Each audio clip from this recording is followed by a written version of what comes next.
Bismillah, Assalamualaikum warahmatullahi wabarakatuh. Innal hamdalillah nahmaduhu wa nasta'inuhu wa nastaghfiruh wa na'udzu billahi min shururi anfusina wa sayyiati a'malina may yahdihillahu fala mudilla lahu wa may yudlil fala hadiya lahu wa asyhadu an la ilaha illallah wahdahu la syarika lahu wa asyhadu anna Muhammadan abduhu wa rasuluh. Qala ta'ala يا أيها الذين آمنوا اتقوا الله حق تقاته ولا تموتن إلا وأنتم مسلمون أما بعد فإن أصدق الحديث كتاب الله وخير الهدي هدي محمد صلى الله عليه وسلم وشر الأمور محدثاتها وكل محدثة بدعة وكل بدعة ضلالة وكل ضلالة في النار. اللهم صل وسلم وزد وبارك وأنعم على عبدك ورسولك محمد وعلى آله وصحبه أجمعين. اللهم انفعنا بما علمتنا وعلمنا ما ينفعنا وزدنا علما. Kita bersyukur kepada Allah Subhanahu wa taala atas limpahan nikmat yang begitu banyak kepada kita semua, sehingga kemudian kebaikan-kebaikan itu sempurna bagi kita, mulai dari kebaikan pada diri kita, keluarga kita, harta kita, pekerjaan kita, kemudian juga agama kita. Semuanya adalah karena nikmat Allah Subhanahu wa taala, bukan karena kecerdasan kita, bukan karena kesalehan kita ataupun yang lainnya. Oleh karenanya di antara ucapan syukur kita kepada Allah Subhanahu wa taala adalah dengan mengucapkan alhamdulillahilladzi bi ni'matihi tatimmus shalihat. Segala puji bagi Allah Subhanahu wa taala yang dengan nikmatnya kemudian kebaikan-kebaikan itu menjadi sempurna.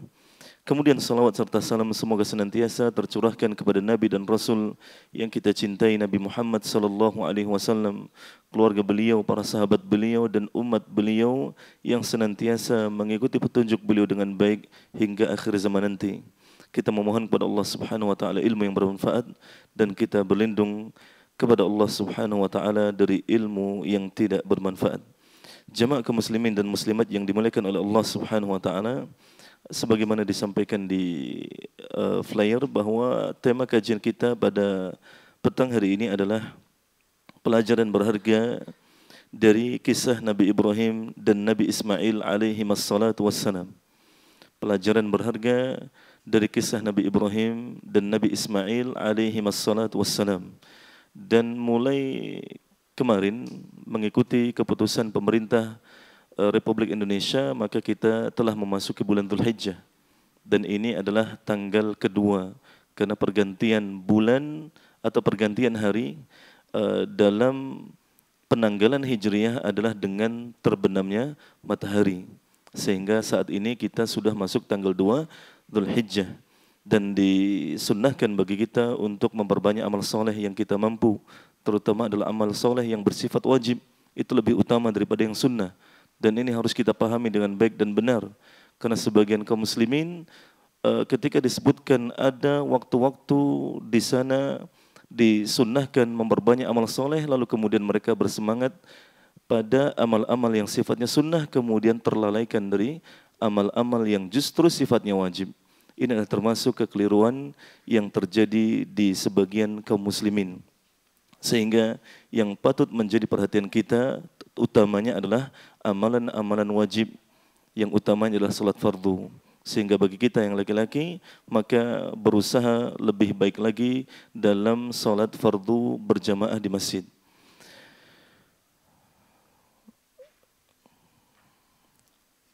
Yang akan kita bahas dari kisah Nabi Ibrahim dan Nabi Ismail alaihi wassalam adalah kisah bagaimana kemudian akhirnya disyariatkan ibadah kurban. Itu yang akan kita bahas. Karena kalau kita bahas dari awal sampai akhir maka tidak akan cukup. Sehingga yang akan kita bahas adalah kisah atau pelajaran yang kita ambil dari kisah di saat Nabi Ibrahim alaihi salatu wassalam dan Nabi Ismail alaihi salatu wassalam mendapatkan perintah terkait dengan penyembelihan putra beliau Nabi Ismail alaihi salatu wassalam. Yang perlu kita ketahui pertama adalah Nabi Ibrahim alaihi salatu wassalam beliau menikahi ibunda dari Nabi Ismail alaihissalatu wassalam yang bernama Hajar, yang kalau kata orang Indonesia ditambah Siti, Siti Hajar. Sehingga kemudian banyak tokoh-tokoh dalam sejarah Islam diawali dengan nama Siti. Siti itu katanya adalah gelar untuk bangsawan ya. Dari kata mungkin Sayyidati, mungkin bagi orang Indonesia utamanya Jawa itu sulit, akhirnya disingkat menjadi Siti, sehingga ketika disebutkan ibunda Nabi maka disebut Siti Aminah, istrinya Siti Khadijah, Siti Aisyah dan seterusnya. Tapi itu hanya penyebutan saja, yang benar adalah dengan tanpa seperti itu ya. Karena bisa jadi nanti terkecoh ya. Bisa jadi terkecoh dan itu dianggap sebagai nama. Sehingga istri beliau adalah Hajar alaihi salatu wassalam, yang setelah menikah sekian lama, puluhan tahun kemudian belum diberikan momongan. Padahal beliau suaminya adalah siapa? Nabi Ibrahim alaihissalatu wassalam, seorang tokoh besar dari kalangan para nabi dan rasul. Bahkan beliau sebagai qudwah, teladan dalam tauhid, ibadah, kesalihan, tapi Allah uji dengan demikian. Belum diberikan momongan setelah pernikahan berpuluh-puluh tahun. Sehingga bagi kita yang barangkali mendapatkan ujian yang sama, maka jangan berkecil hati. Jangan berkecil hati. Karena Nabi Ibrahim saja dapat ujian yang seperti itu. Ya, padahal beliau Nabi. Seharusnya kan kalau Nabi berarti dapat jaminan. Ya. Dapat jaminan kemudahan dunia akhirat. Dalam artian segala hal yang diinginkan dari dunia diberikan. Ternyata tidak. Ternyata tidak. Nanti akan kita pelajari lebih lanjut. Kita akan langsung membahas pelajaran pertama. Pelajaran pertama yang kita akan ambil dari kisah Nabi Ibrahim alaihissalatu wassalam yang kemudian mendapatkan perintah dari Allah Subhanahu wa taala untuk menyembelih putranya yang bernama Ismail alaihissalatu wassalam. Yang itu, kisah itu diabadikan oleh Allah Subhanahu wa taala dalam surat As-Saffat ayat 102 sampai 111. Nanti bisa dicek ayat-ayatnya dari 102 sampai 111 dalam surat As-Saffat. Dan bisa dibaca tafsirnya, dan sudah banyak juga tafsir terjemah bisa dibaca. Insyaallah taala akan lebih banyak faedah yang bisa antum ambil. Tapi pelajaran pertama, tauhid adalah sebab utama kekuatan seorang muslim. Tauhid adalah sebab utama kekuatan seorang muslim untuk selalu patuh dan taat kepada Allah. Tauhid adalah sebab utama kekuatan seorang muslim untuk selalu patuh dan taat kepada Allah. Meskipun perintah atau larangannya terasa sangat berat. Meskipun perintah atau larangannya terasa sangat berat.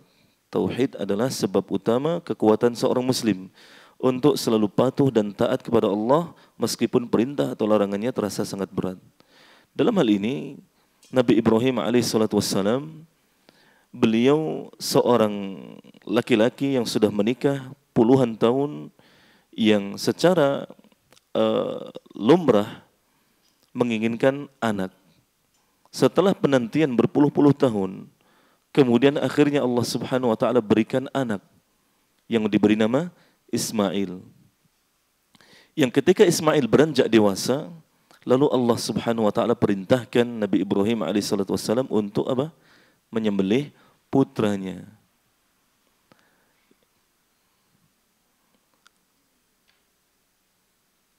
Bayangkan ya. Antum yang menikah sudah puluhan tahun, kemudian baru diberikan anak itu dirawat dengan baik, dicintai, ya, dijaga, dipelihara, dibimbing, dididik dengan baik. Kemudian setelah beranjak dewasa, ya umur 15 tahun misalnya, kemudian datang perintah dari Allah untuk menyembelih putra tersebut. Kira-kira mudah atau sulit? Mudah atau sulit? Sulit sekali. Untuk nyembelih kambing saja sulit. Apalagi nyembelih anak. Ini anak. Setelah penungguan, kalau anaknya banyak ya, suruh pilih salah satu, terserah, itu lebih mudah. Ternyata anaknya cuma satu saat itu ya, Nabi Ismail alaihi salatu wassalam hanya satu. Setelah penantian berpuluh-puluh tahun baru dapat satu, dirawat dengan baik, beranjak dewasa, datang perintah untuk menyembelih Ismail alaihi salatu wassalam. Tentu ini satu ujian yang sangat berat, perintah yang sangat berat. Hati ayah mana yang kuat untuk menyembelih anak sendiri setelah penantian yang sangat panjang. Namun Nabi Ibrahim alaihissalatu wassalam berbeda. Nabi Ibrahim alaihissalatu wassalam berbeda. Beliau kemudian bersedia melaksanakan perintah itu. Begitu pula Nabi Ismail alaihissalatu wassalam ketika dikabari bahwa ayahandanya Nabi Ibrahim alaihissalatu wassalam mendapatkan perintah dari Allah lewat mimpi. Wah, itu kan mimpi bisa jadi ngawur, enggak, beda. Kalau mimpi selain Nabi bisa ngawur. Tapi kalau mimpi Nabi itu sudah jelas benar. Mimpi Nabi itu benar. Karena Nabi berbeda kondisinya dengan orang lain. Ya, kalau kita dapat mimpi nyembelih anak, jangan. Jangan. Wah, kemudian cerita ke istri, jangan-jangan saya mau diangkat Allah jadi nabi ini. Enggak ada nabi. Nabi terakhir Nabi Muhammad sallallahu alaihi wasallam. Itu wangsit dari setan, ya. Penyesatan, hati-hati. Ya, karena sebagian orang mempercayai mimpinya, padahal mimpinya ngawur. Jangan, bukan nabi. Kalau nabi enggak. Nabi berbeda kondisinya. Pertanyaannya yang membuat Nabi Ibrahim alaihissalatu wassalam kuat, mampu untuk akhirnya kemudian akan menyembelih putranya. Dan Nabi Ismail mau untuk disembelih. Kira-kira apa? Kira-kira apa yang membuat mereka mampu? Kan tentu tahu tauhid. Tauhid bukan yang lain. Tauhid. Tauhid adalah sebab utama kekuatan seorang muslim. Ya, untuk taat dan patuh kepada Allah Subhanahu wa taala. Oleh karenanya Allah Subhanahu wa taala berfirman, "Inna Ibrahim kana ummatan qanitan lillahi hanifa wa lam yaku minal musyrikin."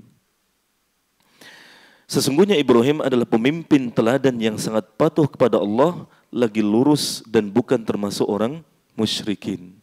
Nabi Ibrahim adalah teladan dalam hal tauhid. Begitu pula putranya yang beriman dan dididik oleh beliau dengan baik, Nabi Ismail alaihissalatu wassalam.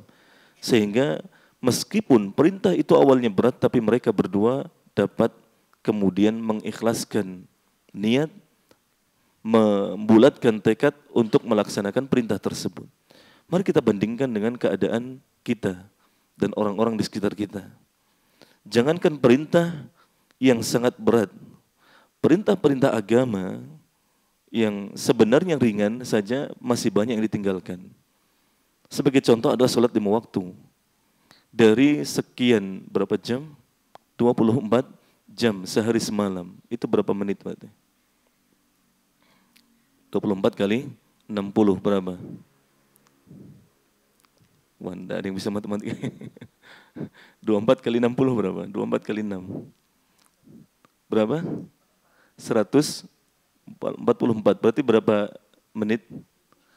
1440 menit. 1 hari 1 malam. Allah hanya minta sholat 5 kali sehari semalam. Ambillah. 1 kali sholat membutuhkan 5 sampai 10 menit. Berarti 10 kali 5 berapa? 50. Tidak sampai 1 jam. Tidak sampai 1 jam. Masih sisa 23 jam 10 menit. Tapi banyak yang tidak mau. Banyak yang tidak bisa. Oh, barangkali Ustaz, lemah. Enggak, ini bukan masalah kuat atau lemah fisik, enggak. Ini masalah iman, masalah tauhid. Banyak kok di sekitar kita orang-orang yang kurang di fisik, lemah di fisik, usianya tua, namun bisa ke masjid sholat 5 waktu tepat waktunya. Ya. Di Solo sini ada masjid yang sebagian jamaahnya demikian. Saya pernah awalnya, Kenapa ini masnya? Saya lihat, oh ternyata tidak punya kaki. Tidak punya kaki. Jadi sandalnya dipakai di telapak tangan. Jalan dengan telapak tangan. Sandal jepitnya ditaruh di telapak tangan. Jalan dari rumahnya kemana? Ke masjid. Yang sehat-sehat di mana?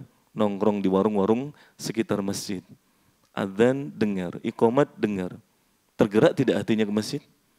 Enggak, padahal sholat 5 waktu itu berdarah-darah enggak sih kira-kira? Orang pergi ke masjid untuk sholat 5 waktu berdarah-darah tidak? Jatuh, jungkir balik tidak?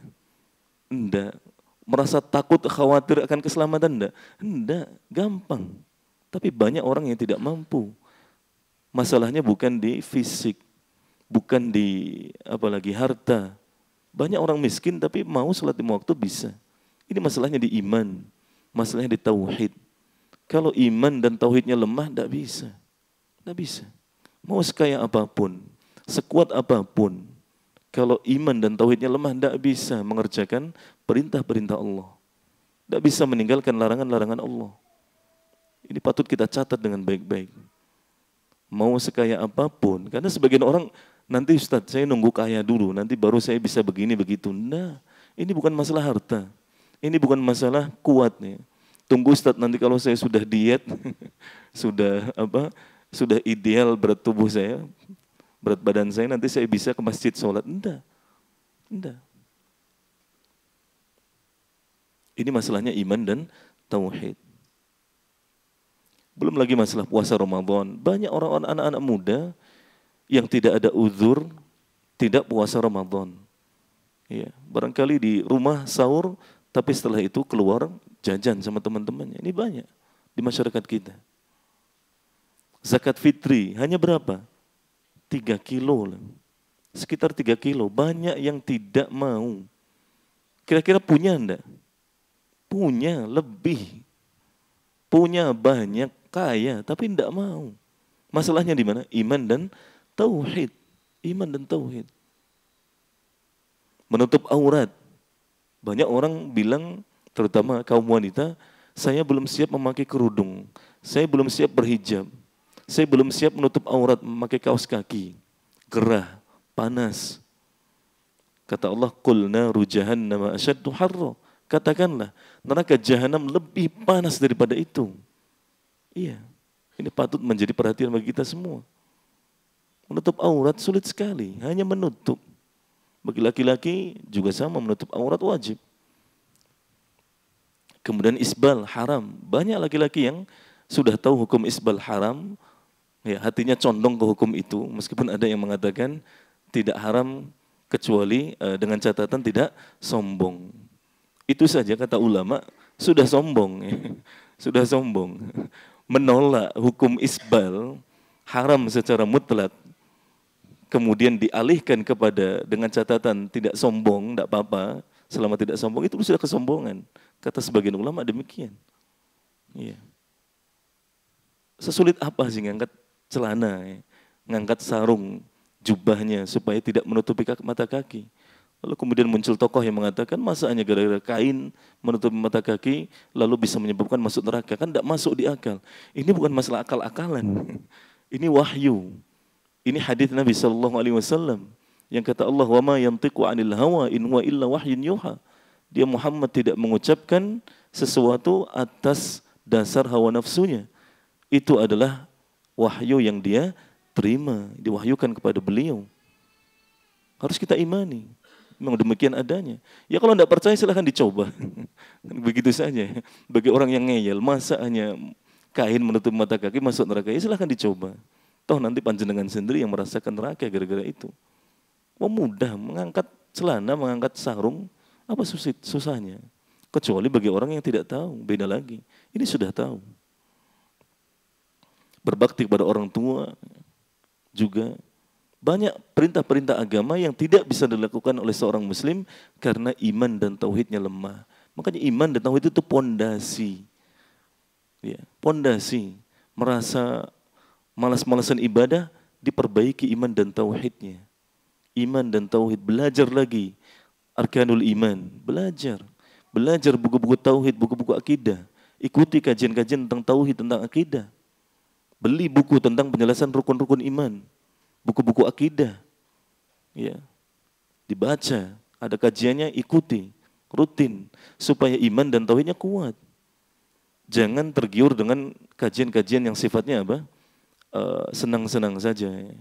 Tentang apa ya, pergaulan muda-mudi misalnya, tentang cinta-cintaan. Ya memang asik, ya.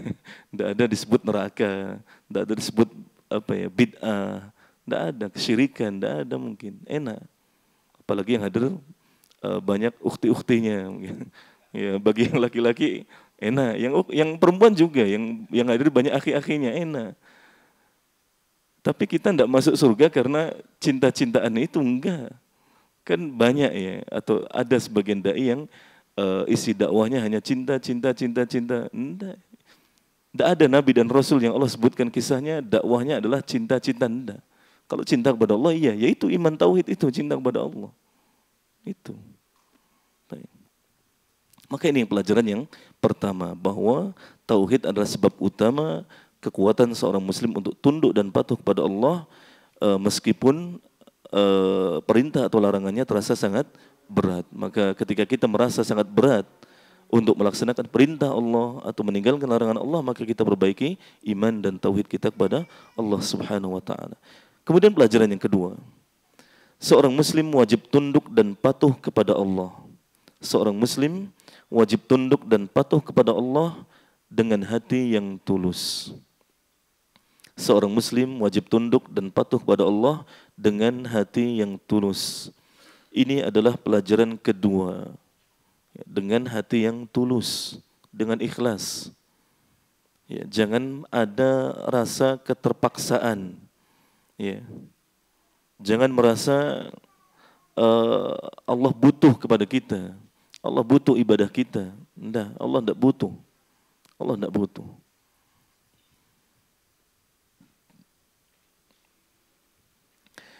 Mari kita simak ayat yang menyebutkan kisah Nabi Ibrahim dan putranya Ismail alaihi salatu wassalam.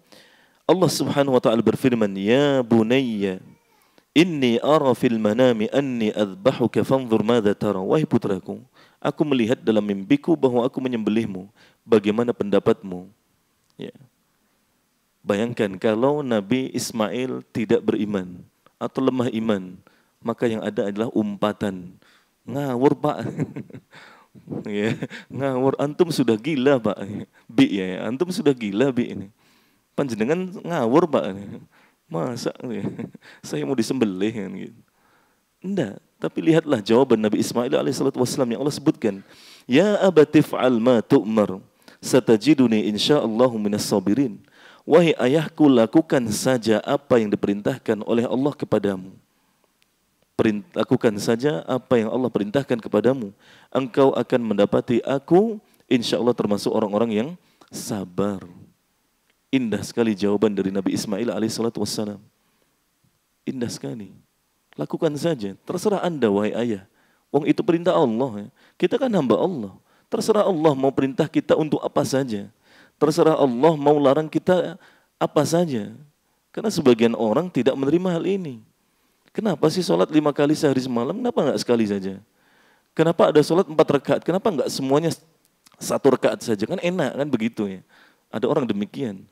Kenapa puasa Ramadan sebulan penuh? Kenapa enggak 1 hari saja, 3 hari? Kan enak. Kenapa harus ada zakat-zakat segala? Kan ada orang demikian komentarnya.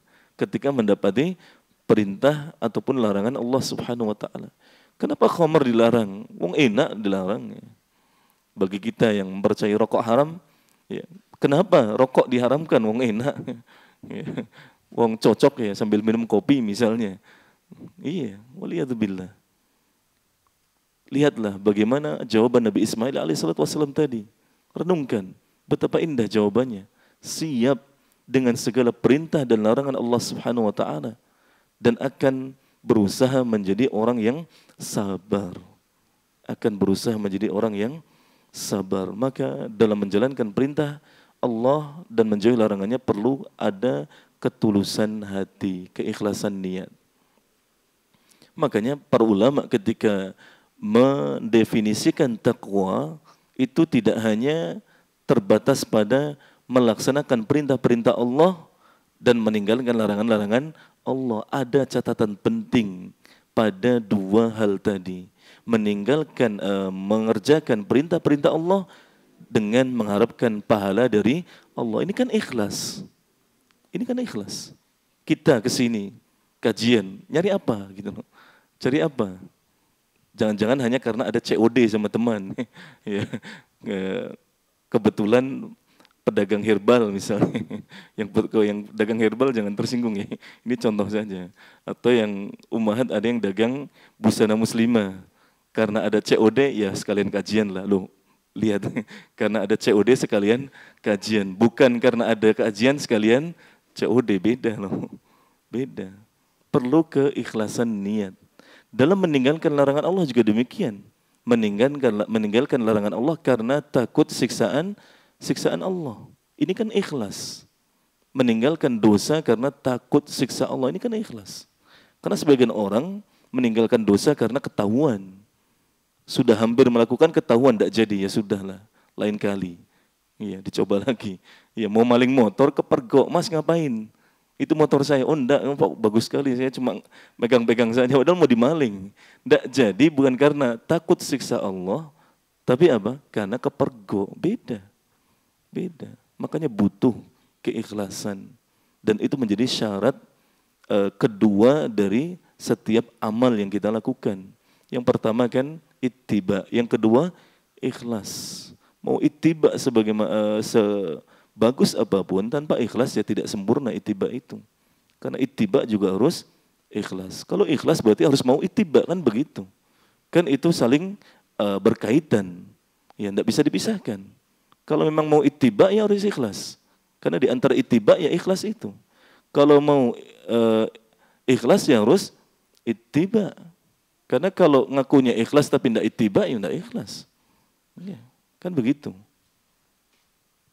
Ini pelajaran yang kedua. Kemudian pelajaran yang ketiga, seorang mukmin pasti akan diuji keimanannya oleh Allah Subhanahu wa taala. Seorang mukmin pasti akan diuji keimanannya oleh Allah Subhanahu wa taala. Ini satu hal yang perlu kita pahami dengan baik, bahwa setiap orang yang beriman pasti akan diuji oleh Allah. Setiap orang yang beriman pasti akan diuji oleh Allah. Siapapun Anda yang mengaku sebagai mukmin, mukminah, bersiaplah, ujian Allah menanti. Ya, analoginya kan kalau kita mau jadi murid, jadi siswa, jadi santri, ya siap dengan ujian, karena pasti ada ujiannya. Kalau kajian kan tidak ada ujiannya, karena bukan siswa, bukan murid, bukan santri, beda. Ini kan non formal. Tapi kalau sudah siap, ya menjadi mengikuti sebuah pembelajaran yang formal, ya siap dengan ujian. Begitu pula dengan keimanan. Kalau kita mengaku mukmin, mukminah, ya siap dengan ujian. Karena itu sudah satu keharusan, ketentuan Allah Subhanahu wa taala. Dan ujian itu macam-macam. Ujian yang berkaitan dengan diri sendiri, keluarga, harta, agama, ataupun yang lain-lainnya. Macam-macam. Dan masing-masing orang itu punya ujian masing-masing. Tapi kata orang Jawa, wang sina wang. Terkadang kita berpikir, wah jadi fulan kok enak sekali kayaknya hidupnya. Ya, enak sekali. Rumah besar, kendaraan mewah, kemudian apa lagi? Harta melimpah, padahal ada ujian juga. Misalnya ternyata belum diberikan momongan, itu kan ujian. Ujian. Ada yang kaya, sudah punya momongan, ternyata anaknya tidak bisa dididik menjadi orang yang soleh-solihah. Ujian juga. Anaknya soleh-solihah, tapi ternyata dengan mertua tidak akur. Ujian juga. Semua orang punya ujian. Jangan pernah melihat kehidupan orang lain lebih baik daripada kita dari segi duniawi saja. Enggak. Kalau kita melihat orang lain yang lebih baik daripada kita dalam hal duniawi, tidak ada habisnya. Makanya petunjuk Nabi SAW dalam hal dunia, jangan pernah melihat ke atas. Kalau kita sering melihat ke atas, satu, leher capek. Iya. Iya. Kita punya motor, ada yang punya mobil tinggi. Kita naik motor, mobil tinggi sekali. Lihat terus kan capek. Rumah kita hanya 1 lantai, kita lewat rumah yang 3 lantai, 4 lantai, kita lihat terus kagum. Capek. Urusan dunia enggak usah lihat ke atas. Yang kedua, itu nanti tidak akan membuat kita tidak bersyukur kepada Allah Subhanahu wa taala. Padahal bisa jadi nikmat yang ada pada kita lebih baik. Karena kan kebaikan nikmat itu kan bukan dinilai dari kuantitas. Iya, seringkali kita menilai sebuah kenikmatan itu dari kuantitas kan begitu ya. Saldomu berapa? Alhamdulillah 10 juta. Wih, kok saya 10.000 ya? Wah, berarti ini nikmatnya lebih baik daripada saya. Enggak. Bisa jadi 10 juta tapi dia bakhil. Tidak memberi nafkah kepada istrinya, tidak memberi nafkah kepada anaknya, tidak memberi orang tuanya, tidak bersedekah kepada karib kerabatnya, tidak mau berbuat baik dengan hartanya kepada teman-temannya, sedangkan Anda 10.000 itu sisa. Setelah diberikan kepada istri, anak-anak, orang tua, karib kerabat, teman-teman ditakdir, lebih berkah mana, lebih baik mana? Lebih yang baik yang 10.000 tadi. Tapi seringkali kita lalai, lupa dalam hal ini. Ya. Berbeda halnya dalam urusan akhirat. Kalau urusan akhirat kita harus lihat ya, ke atas. Kalau kita lihat ke bawah, malas yang ada. Mending saya masih sholat daripada itu nggak sholat. Ya akhirnya malas-malesan. Tapi kalau kita lihat dalam urusan akhirat ya, orang yang lebih baik daripada kita itu kan memotivasi kita. Kok itu bisa ya? Sholat 5 waktu tidak masbuk, di masjid jamaah terus. Kok saya masih sering masbuk ya? Itu akan jadi motivasi buat kita. Tapi kalau kita yang kita lihat yang di bawah kita, ya tadi masih mending saya mau sholat daripada itu nggak sholat. Kadang-kadang saja. Ya. Maka ini harus kita pahami dengan baik dan benar. Allah Subhanahu wa taala berfirman dalam surat Al-Ankabut ayat yang kedua dan ketiga. Ahasiban nasu an yutraku ay yaqulu amanna wa hum la yuftanun. Walaqad fatanna alladhina min qablihim fala ya'lamanna Allahu alladhina sadaqu wa la ya'lamanna al-kadhibin. Apakah manusia mengira akan dibiarkan oleh Allah saat berkata kami beriman, kemudian mereka tidak diuji? Sungguh kami telah menguji orang-orang sebelum kalian. Dengan ujian itu kami mengetahui siapa yang jujur keimanannya dan siapa yang dusta. Ya, ujian itu Allah ingin tahu mana yang jujur, mana yang dusta dalam keimanan. Tanpa ujian itu Allah tahu enggak? Allah Maha tahu. Allah Maha tahu.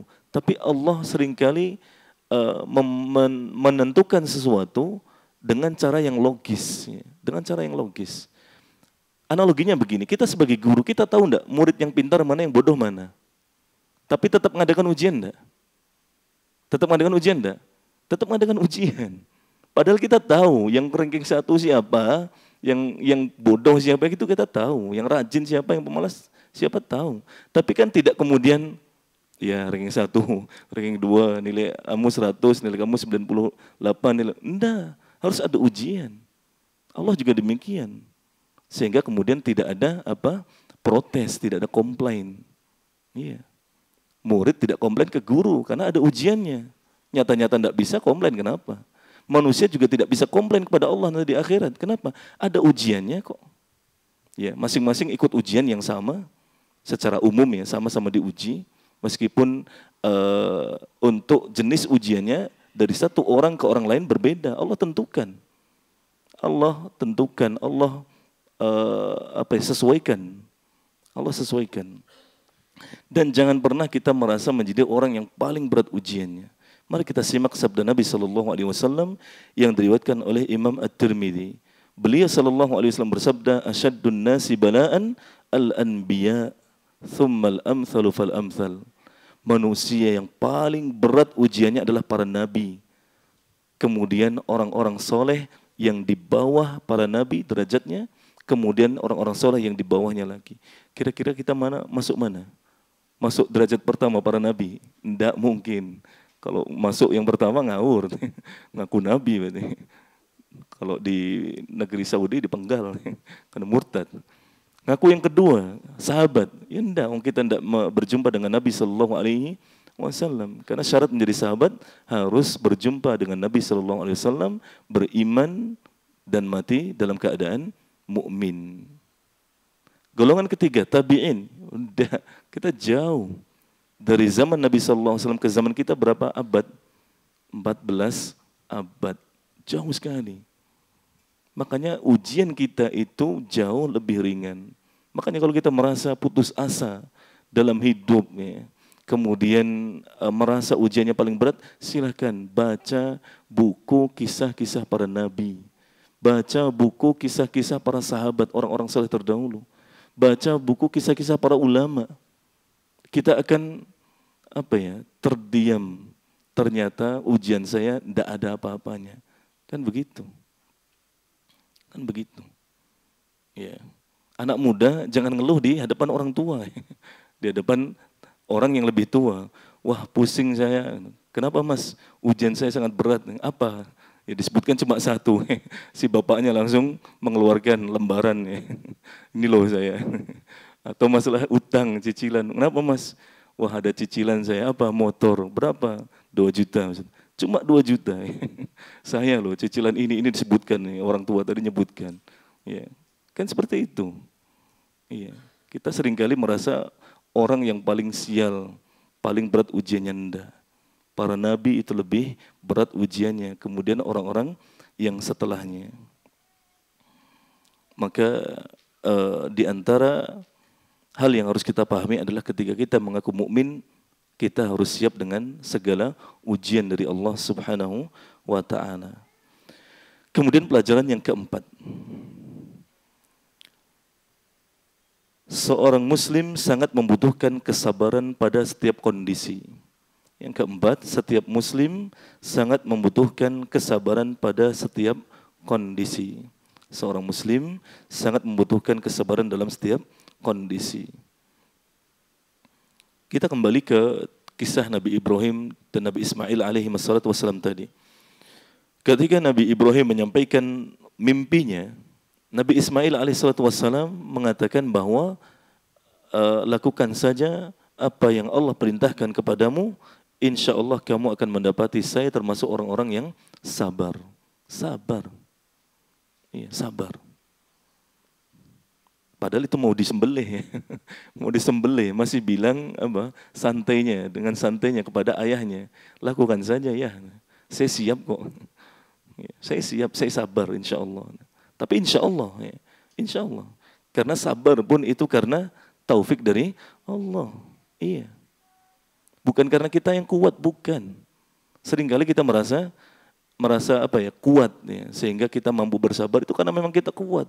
Yo saya, hati saya kan kuat. Ya. Tidak seperti jenengan cengeng. Ya. Ya, sendal hilang nangis, saya motor hilang biasa. Tidak begitu. Itu karena taufik dari Allah. Bukan karena kita yang kuat, bukan karena mental kita yang kuat, bukan. Nabi Ismail, sekelas Nabi Ismail mengatakan insya Allah, saya bisa sabar. Ya. Itu pentingnya ya, memahami hal ini, bahwa kesabaran pun karena taufik dari Allah Subhanahu wa taala. Coba bayangkan, andai kata anak Nabi Ibrahim alaihissalam bukan orang yang beriman, bukan orang yang sabar.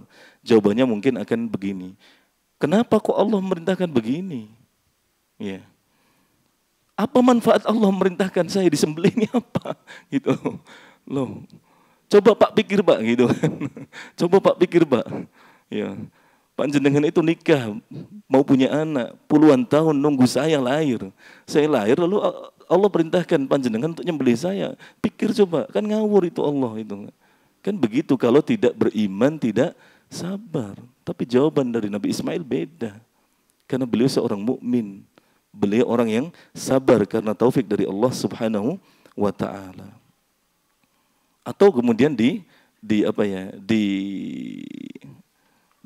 ya, ditawar. Masa saya yang disembelih sih Pak? Itu aja itu, yang anak yatim tuh. Tetangga itu ada anak yatim, enggak punya orang tua, enggak punya kerabat lagi, seorang diri. Itu aja yang disembelih Pak, enggak apa-apa, kan begitu. Sebagian orang kan begitu, tawar-menawar. Loh Mas kok kenapa enggak sholatnya kok beda jumlah rakaatnya? Iya, enggak kuat saya kalau 4 rakaat ini Isya nih. Capek saya. Zuhur ini 4 rakaat capek saya. 2 saja lah ya, enggak apa-apa ya Mas ya. Loh, bukan tawar-menawar ke orang lain. Itu perintah Allah. Harus dilaksanakan. Maka kita harus memahami bahwa kesabaran itu dibutuhkan dalam 3 hal. Ya, dalam 3 hal. Kesabaran dibutuhkan dalam 3 hal. Yang pertama, ketika melaksanakan perintah Allah, kita butuh sabar. Melaksanakan perintah Allah butuh sabar. Tidak sabar, tidak bisa. Ya, kenapa kita mau ke masjid, sholat jamaah? Karena kita bersabar. Sudah gitu tidak langsung pulang. Ya, tidak langsung pulang, duduk ikut kajian. Sabar. Habis kajian ya tidak pulang, wah tak sholat isya di rumah saja. Enggak. Sabar. Sabar. Yang kedua, sabar untuk meninggalkan larangan-larangan Allah. Sabar untuk meninggalkan larangan-larangan Allah. Kenapa kita tidak musbil misalnya? Kenapa kita tidak minum-minuman khamr, tidak makan harta riba, tidak berzina, tidak ini, tidak itu? Karena kita bersabar. Dan itu karena taufik dari Allah Subhanahu wa ta'ala. Yang ketiga adalah sabar dalam menghadapi musibah dalam kehidupan. Sabar dalam menghadapi musibah dalam kehidupan. Ini juga diperlukan sabar. Dalam 3 hal ini, kondisi hidup manusia kan seperti ini kurang lebih ya. Melaksanakan perintah Allah, meninggalkan larangan Allah, dapat nikmat, dapat musibah, kan begitu. Dan dalam 3 kondisi itu maka kita perlu kesabaran. Sudah waktunya adzan ya. Kita dengarkan adzan dulu, lalu kita lanjut sebentar insyaallah. Bismillah, alhamdulillah, wassalatu wassalamu ala rasulillah, amma ba'd. Kita lanjutkan ke pelajaran kelima. Kemudian pelajaran kelima, seorang muslim yang bertakwa dan bertawakal kepada Allah. Seorang muslim yang bertakwa dan bertawakal kepada Allah akan diberikan jalan keluar dari setiap kesulitan. Seorang muslim yang bertakwa dan bertawakal kepada Allah akan diberikan jalan keluar dari setiap kesulitan. Kalau kita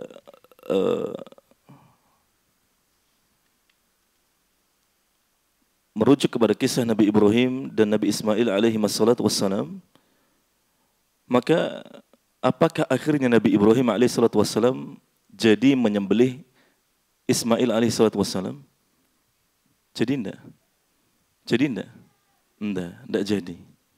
Artinya penyembelihan itu tetap terjadi, tapi yang disembelih bukan Nabi Ismail alaihi wassalam.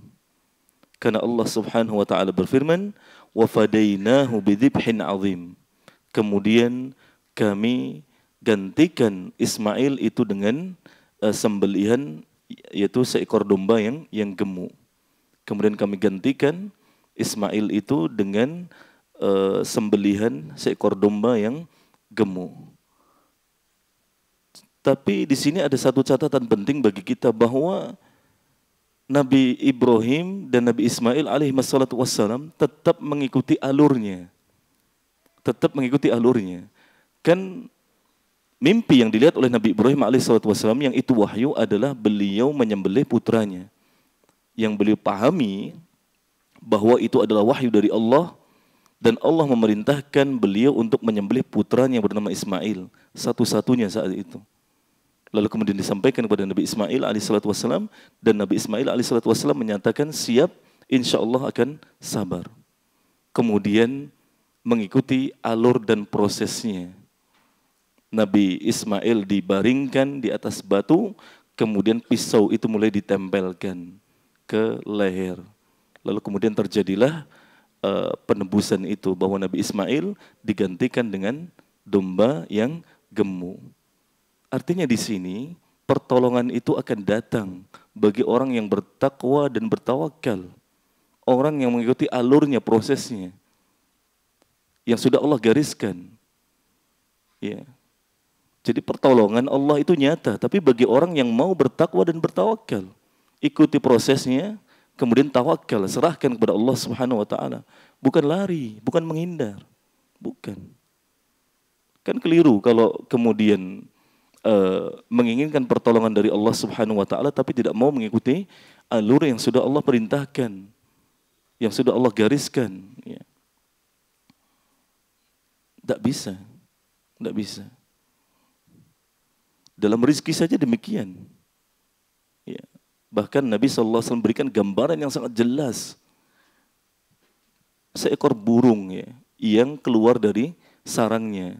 Burung tidak punya modal apa-apa, tidak punya ruko, tidak punya kendaraan roda 2, roda 4, ya, tidak punya rekan bisnis, tidak punya apa lagi, skill apa lagi, ya, atau leadership atau apalah ya, atau apa itu namanya, public speaking ya, macam-macam, tidak punya, tidak punya. Tapi dia hanya mengikuti alur yang Allah gariskan. Pokoknya keluar dari rumah, cari. Ya, cari, dapat. Dapat. Kita juga harus demikian. Ya, kita juga harus demikian. Padahal Allah Subhanahu wa taala sudah berikan kepada kita modal yang lebih banyak daripada modal yang Allah berikan kepada burung. Lebih banyak modal yang kita miliki. Lalu kita menginginkan pertolongan Allah. Kita menginginkan Allah memberikan kepada kita rezeki yang cukup, tapi kita tidak mau cari. Di rumah saja malas-malasan. Belum lagi ditambah dengan pelanggaran-pelanggaran syariat. Ibadahnya ancur-ancuran. Maksiatnya banyak-banyakan. Loh gimana mau pertolongan Allah turun? Takwanya tidak ada, tawakalnya tidak ada, tidak bisa. Saya sudah tawakal kok Ustadz nih. Tawakal itu bukan seperti itu. Tawakal itu apa?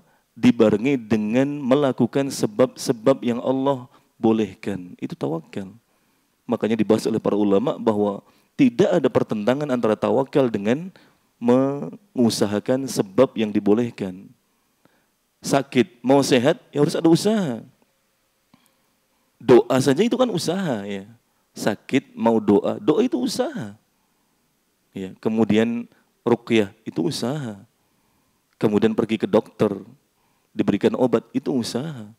Atau di rumah membuat ramuan-ramuan begini begitu. Ya, ramuan herbal, ya dengan mencari di internet misalnya, itu usaha. Bukan kemudian saya tawakal Ustaz kalau saya mati besok ya enggak apa-apa loh, bukan. Itu ngawur, itu bukan tawakal. Itu pasrah, putus asa. Iya. Lihatlah Nabi Ibrahim dan Nabi Ismail alaihi wassalam. Ketika perintah penyembelihan itu datang, mereka tidak putus asa. Wah, habis kita. Ya enggak. Nabi Ibrahim tidak kemudian duduk di teras terus habis kita. Nak, kenapa Pak? Saya diperintahkan nyembelih kamu. Waduh. Selesai sudah kita. Enggak. Enggak. Ini kalau kita renungkan, loh, ikuti alurnya gitu loh. Ikuti alurnya. Takwa, tawakal, pertolongan Allah datang, kan begitu. Sering kita dengar firman Allah Subhanahu wa taala dalam surat At-Talaq ayat yang kedua sampai ketiga, wa may yattaqillaha yaj'al lahu makhraja. Barang siapa yang bertakwa kepada Allah, Allah akan berikan baginya jalan keluar, solusi. Takwa, ikuti alurnya. Ikuti alurnya. Laksanakan perintahnya, tinggalkan larangannya. Usaha. Allah akan berikan solusi, jalan keluar. Wa yarzuqhu min haitsu la yahtasib. Dan Allah akan berikan kepada dia rezeki dari arah yang tidak disangka-sangkanya. Tapi harus ada usaha dulu gitu loh. Tidak tiba-tiba duduk di rumah terus ada orang datang tok-tok, Assalamualaikum. Uang kaget mas, itu hanya di TV. Rekayasa. Ya. Lagi duduk di teras, Assalamualaikum. Selamat Pak, Bapak mendapatkan uang kaget. Rezeki nomplok. Tidak ada. Itu di TV rekayasa. Kenyataannya kita harus berusaha. Usaha dulu. Takwa dulu, lalu usaha, tawakal kepada Allah.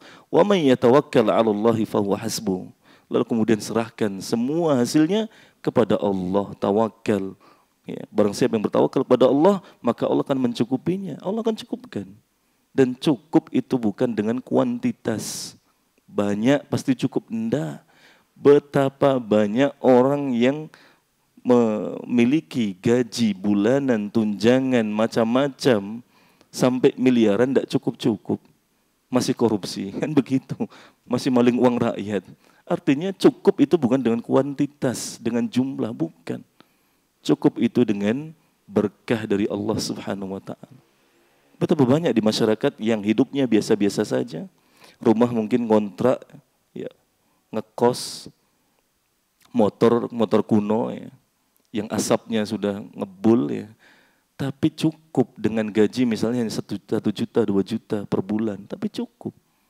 Karena Allah akan berikan rezeki yang lain dari arah yang tidak disangka-sangka.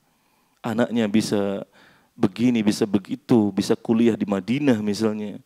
Anaknya pada hafidz Quran, juara di pesantren, lalu pada lanjut di Madinah, di Mesir, di mana. Kuliah agama semua, pulang jadi dai semua. Apakah orang tuanya orang yang konglomerat? Kan enggak. Enggak. Seringkali malah orang tuanya yang kaya, kemudian anaknya terlantar. Karena orang tuanya sibuk dengan dunia. Merasa yang penting saya berikan kepada anak saya uang, uang, uang. Saya belikan mobil sendiri, rumah sendiri, ATM sendiri, apa-apa terserah. Sudah. Jadi anak soleh ya? Enggak bisa. Enggak bisa. Iya, ini harus kita pahami dengan benar. Kemudian pelajaran terakhir yang keenam, ini yang terakhir, seorang muslim yang berbuat baik, bersabar, dan taat kepada Allah akan diberi balasan kebaikan yang sangat besar di dunia dan akhirat.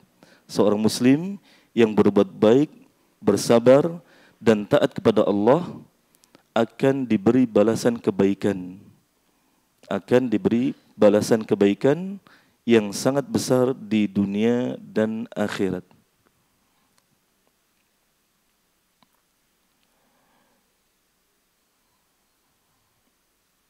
Allah Subhanahu wa taala berfirman dalam surat An-Nahl ayat 97. Surat An-Nahl ayat 97. Man 'amila shalihan min dzakarin aw untha wa huwa mu'min falanuhyiyannahu hayatan thayyibah.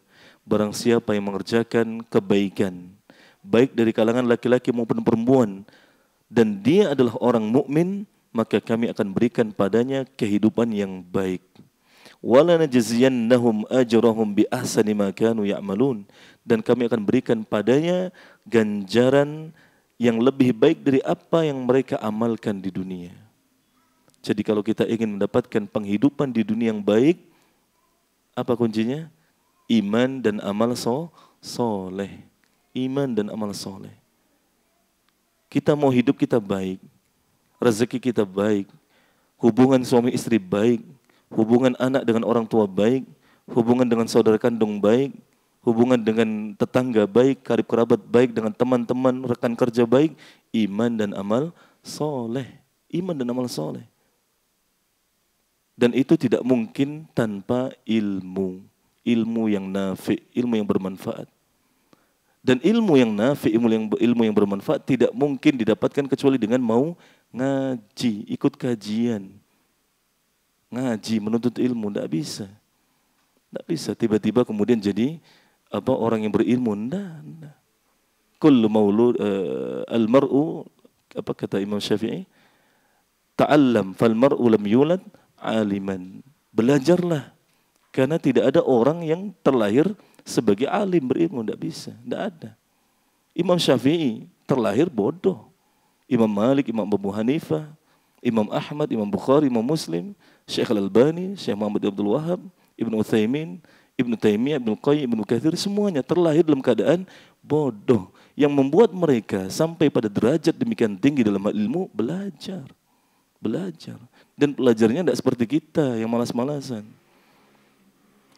Seminggu sekali, itu pun kalau tidak ada acara makan-makan sama teman. Seminggu sekali saja, Ustaz lah. Itu pun sering cancel ya.